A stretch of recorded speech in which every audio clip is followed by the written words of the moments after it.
첫 한국형 기동 헬기 수리온. 독수리와 숫자 100을 뜻하는 온이 합쳐진 이름이다. 용맹함과 기동성 그리고 100% 완벽함을 추구했다는 의미를 담고 있다. 국산 헬기 산업 육성을 목적으로 개발에 착수해 약 6년 만에 개발이 완료됐고 세계 11번째 헬기 생산 국가가 됐다.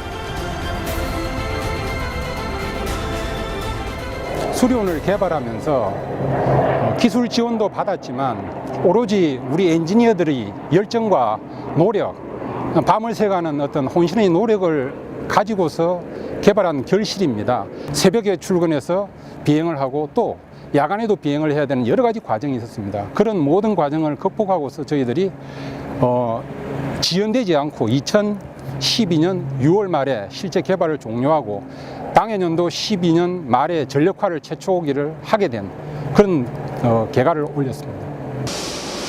수리온의 최종 조립 현장. 아주 작은 결함도 큰 사고로 연결될 수 있기에 안전성을 최우선으로 고려해 설계했다. 제가 알기로 로터, 우리가 흔히 프로펠러를 알고 있는 그 로터하고 블레이드 엔진이 담기는 부분 아닙니까? 근데 일반인이 상상한 것 이상으로 사실 굉장히 기술적으로 힘든 부분이 이 부분을 알고 있는데 좀 설명을 해 주시겠습니까? 예. 특히 이 로타 같은 경우는 네. 저희들이 군용 헬기이기 때문에 네. 로타를 설계하면서 내탄성이라는 게 이렇게 이제 고려되어 있습니다. 내탄성이 뭐냐면은 저희들이 12.7mm 네. 이제 총탄에 맞았을 기관총. 때 예. 이게 뚫렸든지 옆에 맞았든지 해가지고 네. 이렇게 손상이 갔을 때 네. 그 손상에도 불구하고 항공기가 안전하게 복귀할 수 있도록 설계가 네. 되었습니다. 네. 그걸 저희들이 실제 그 피탄 시험을 통해 가지고 그 현상을 확인을 하고 그걸 해석을 통해 가지고 실제 입증을 했습니다. 12.7mm가 북한군이 가장 많이 갖고 있는 기관총 중에 하나죠. 보통 대공 기관총. 그렇습니다. 예. 수리온의 또 다른 특징은 다양한 목적의 헬기로 변신이 가능하다는 것이다. 상륙기동, 의무후송, 해상작전과 같은 군용 파생 헬기부터 경찰, 산림, 소방, 해경 헬기 등 관용 헬기까지. 그동안 우리는 세계 7위의 헬기 보유국이었지만 전량을 해외에서 수입해왔다. 하지만 수리온의 개발로 국방력을 높이는 것은 물론 외화 절감 효과까지 보고 있다.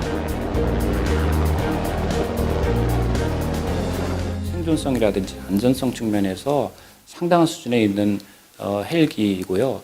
그다음에 그것은 우리가 군사용 목적뿐만이 아니고 방제 헬기라든지 산림용이라든지 여러 가지 용도로 그 플랫폼을 활용할 수가 있기 때문에 그런 점에서 굉장히 중요한 사업이다 이렇게 평가할 수 있겠고, 국내에서 개발하고 생산 기반을 국내에서 가지고 있기 때문에 운영유지 측면에서 굉장히 유리한 조건을 가지고 있고 또 경제 파급 효과도 충분한 그런 사업이라고 볼 수가 있기 때문에 야전 항공대대 최초로 수리온을 전력화한 항공대대. 다양한 목적으로 수리온을 운용 중에 있다. 지금 뒤로 여러 대의 수련 헬기가 보이는데 부대를 어떻게 운영하고 있습니까? 기본적으로 전투 임무 수행하는 것 이외에도 네.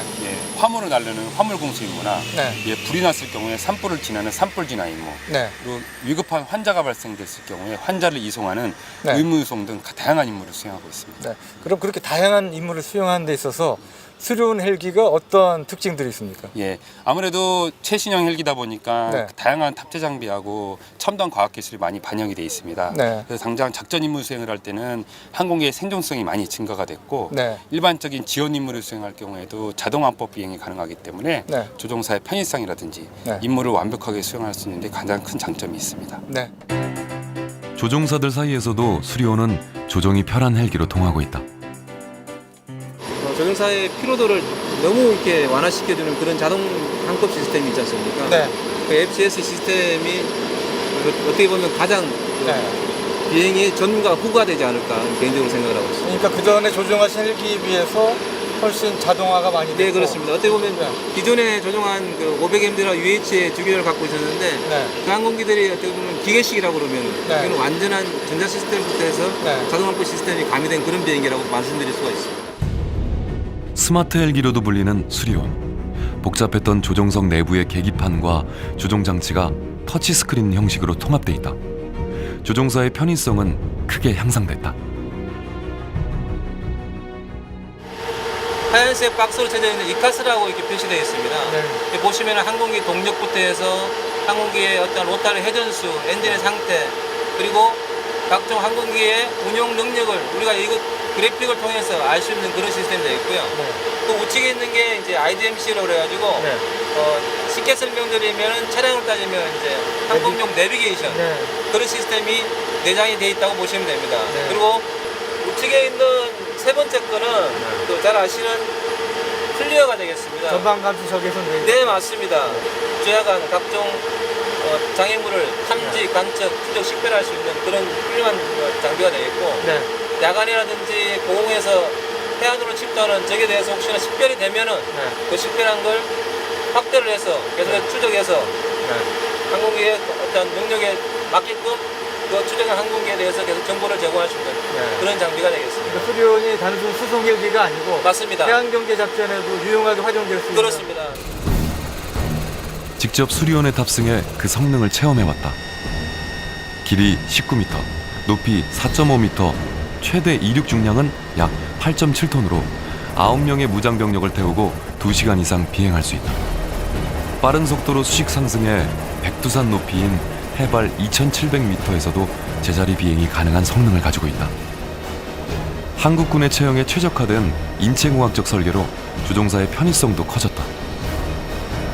적의 미사일이나 레이더에 탐지되면 자동으로 경보를 울리면서 기만 불꽃을 발사하는 자동 방어 체계를 탑재해 생존성까지 높였다.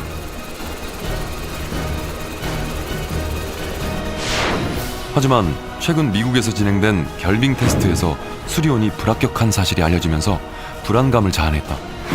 겨울철 작전이 우려되는 상황. 과연 문제는 없는 것일까?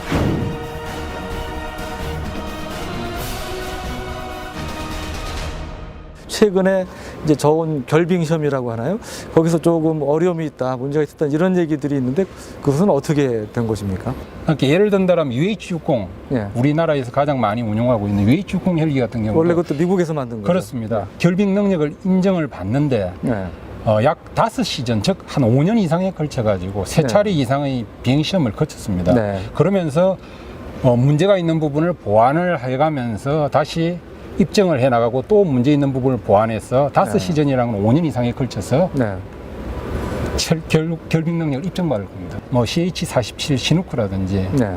아니면 아파치 지금 현재 헬기가 공룡 가지고 헬기요? 있는 예. 그 정도의 그 수준의 결빙 능력은 저희들이 네. 지금 현재는 보유하고 있다 정도로 현재 판단하고 있으며 이미 갖고 있다. 예. 그래서 현재까지 이제 식별된 일부 개선 사항들은 저희들이 빨리 후속 조치를 통해서 반영하고 난 뒤에 네. 그 부분을 보완된 거를 풍동 시험이라든지 필요시 비행 시험을 통해 가지고 네. 최종적으로 입증을 하는 네. 그런 계획을 차질 없이 진행할 계획입니다. 네. 수리온은 향후 15년간 190여 대의 국내외 판매를 목표로 하고 있으며 현재 중동, 남미, 동남아시아 등을 대상으로 수출을 추진 중이다.